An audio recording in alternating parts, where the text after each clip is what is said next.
Hey guys, Doc LaRiff here with Internet Kids Gaming. Just want to go over my new Witch Doctor build. I kind of made this after getting tired of getting one-shotted. So, as you can see here, I've got a 721 DPS one-hander with a 300 life on hit gem.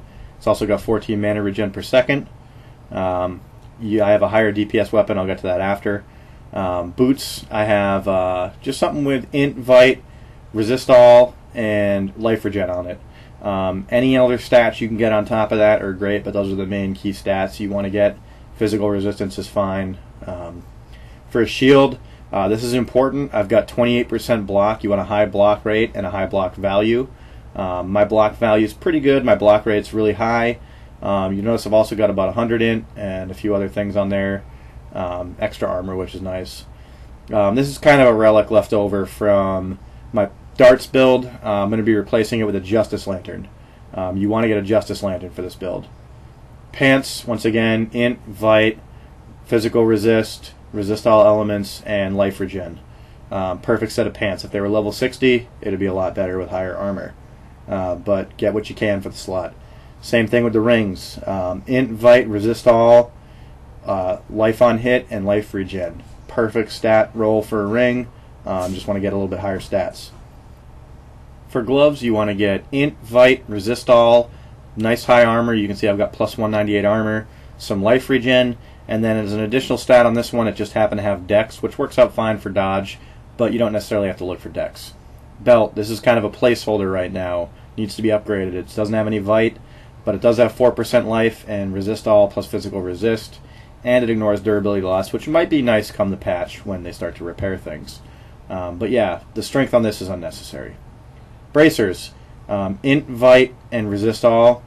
This one has strength on it. Take that strength away and throw something else on there. Life regen. Anything else would work great for this build other than strength. Alright, dex, int, and vite on my chest. This piece obviously needs to be upgraded. It needs resist all.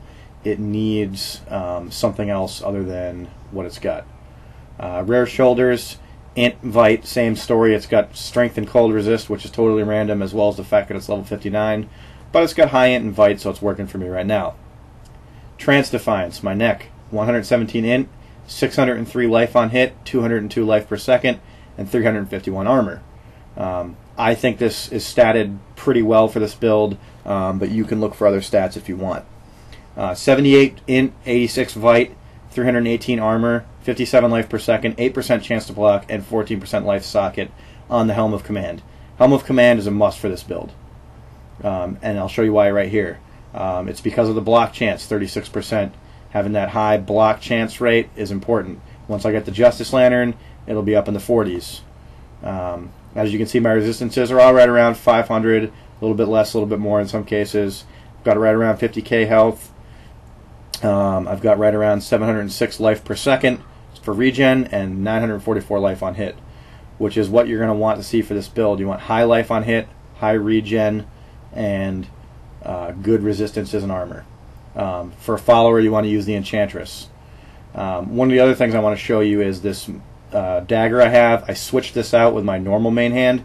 It's a higher DPS, faster weapon, 1.75 attacks per second. And I switched that out when I feel like I just need a little bit more damage to down mobs, and I don't need as much life on hit. So usually on trash mobs.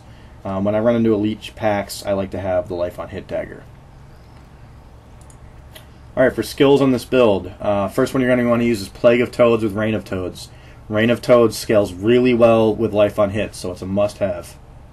Grasp of the Dead. This is important. You need to have offhand that slows, so either this or Wall of Zombies, just in case you have to kite. I have it linked up to do 80% additional slow. Spirit Walk is a must. I use Healing Journey just because I like to heal, but you can pick your own rune. Horrify with Frightening Aspect is another must. Use this at the beginning of fights to give yourself that 100% armor buff for 8 seconds, make you a lot more hard to kill. Hex. I use Hex with Hedge Magic. It's nice to get that extra CC. I also use Big Bad Voodoo because it's got a nice long cooldown, and Ghost Trance heals allies for 5%. Jungle Fortitude, Bad Medicine, and Vision Quest. That's an effective 40% damage reduction, and Vision Quest mana allows you to spam Reign of Toads, And now we're going to see how this works against a random Act 1 Elite pack. As you can see, I get my armor buff, I drop down my Big Bad Voodoo, and I have all my 4 cooldowns ready to go right off the pack, or right off the bat for this pack. And look how much damage I can take here. Watch as I just eat the Arcane Enchanted bar here.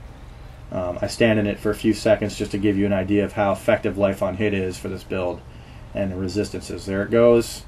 As you can see, my Life on Hit is so fast it's barely touching me, and at the end of the fight you'll see how it works. Tomorrow I'm going to show you how well this works on Act 2.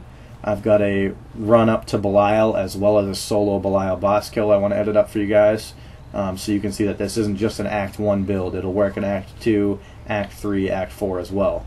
I need a little bit more gear for Act 3 and Act 4 to be super effective, but yeah, there we go. Check out that delicious damage. If you have any specific questions or comments, go ahead and feel free to leave them below. If you have any questions about this build or how to play it or how to get the gear, just let me know, and I'd be more than happy to answer. And keep your eyes peeled for the upcoming Belial Act 2 kill. That'll be tomorrow, the next day.